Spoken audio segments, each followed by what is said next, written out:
ফৰেষ্টৰ চাকৰি বিটিচিয়ে দিয়ে এতিয়া আপোনালোকে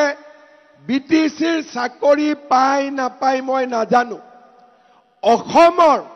মই যেতিয়াৰ পৰা মুখ্যমন্ত্ৰী হৈছো আমাৰ চাকৰিৰ এপইন্টমেন্ট কোনেও টকা পইচা খাব নোৱাৰে আমি দুখীয়া ঘৰৰ লৰা ছোৱালীক চৰকাৰী চাকৰি দিয়াৰ ব্যৱস্থা কৰিছো 1.5 লাখ লৰা ছোৱালীয়ে চাকৰি পালে আৰু এই 1.5 লাখৰ ভিতৰত